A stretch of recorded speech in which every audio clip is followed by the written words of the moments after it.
Hi everybody, welcome to Osirianrivers, where we're going to blend rune stones and oracle cards to bring you your message.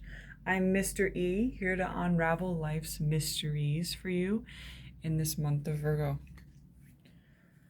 I'm going to keep the message super simple. And I just found this little dice, which I also might roll. I did it in a couple other readings and I liked it.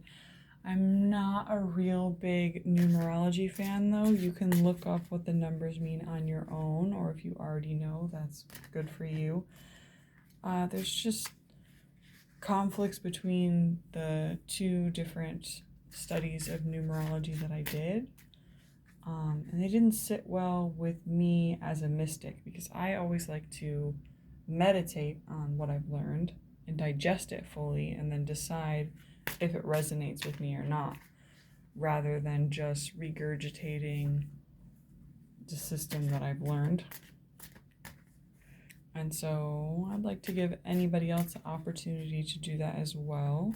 Don't just ever take what I say about the runes at face value unless that's what is fun for you and it's already resonating with you and clicking. That's great. I'm just here to be a tool for everyone to use to help them reconnect with themselves. Every month, every video I make, I want people to reference back to themselves and how it makes them feel and where they're at in life. If I can give somebody some guidance that helps remind them what they're doing here, that is the best. And I have the card of rejection. My mantra lately has been rejection is protection. And the reason that has been my mantra is that I am facing so much rejection. It's ridiculous.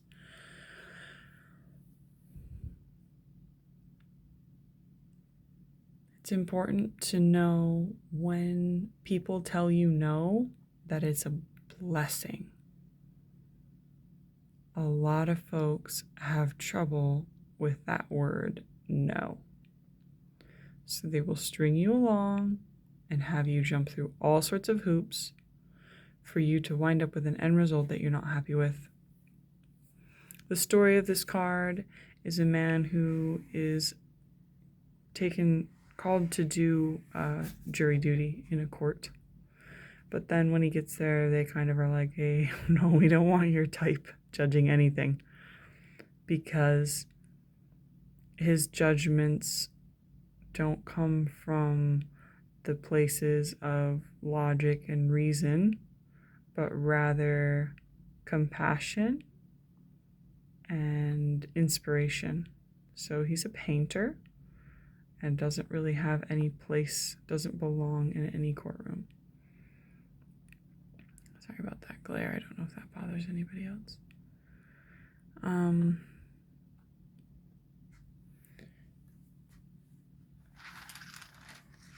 There's something else about the Virgo season coming into the kingdom of the Leo, kind of like, hey, all right, I'm here. And it sort of stops the party that Leo can have going on. You have to be open yourself up to this new energy.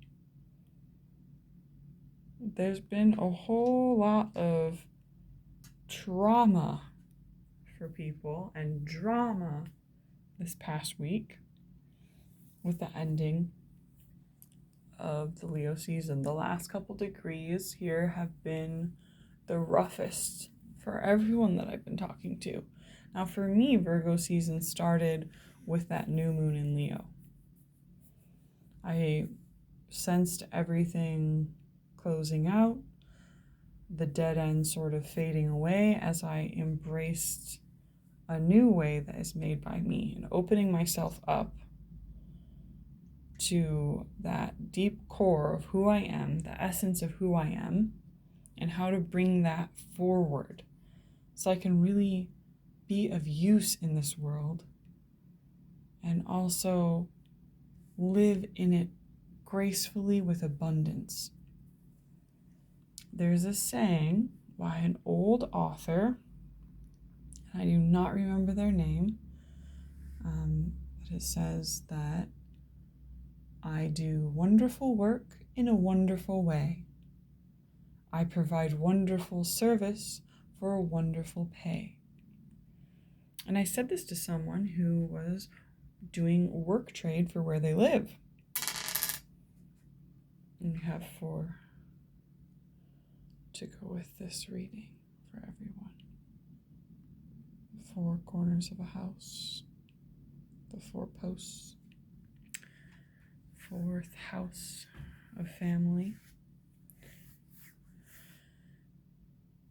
When I told her this little rhyme, the person who had been working for where they live and doing trades said, "Wow, that's wonderful," and really meant it. Wasn't sarcastic. They are planning on using this. And I was delighted to share something that rhymes and is repetitive and can really help people to manifest a world around them that reflects back to them more of what they want to see, more of what they're trying to grow and open up within themselves. Because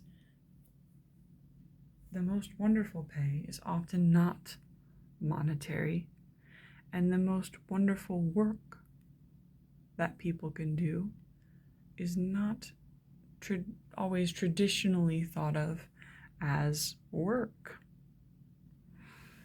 Sometimes, people ask me what I do for a living when I am out with my small children, and I just sort of, look at them because I am living my life in that moment. I am living my life very fully. And when my ideas of how I live my life doesn't fit their reality, I'm faced with a lot of rejection. And that's okay. That can be a very good thing to hear no. And instead of hearing that no and thinking of a response or a rebuttal, the artist is really thinking about that rejection and thinking about where their place is in the world and who it is with. How can we open ourselves up to this Virgo energy? Well, you can do that by living your life very simply. Focus on one part of your life, just one thing,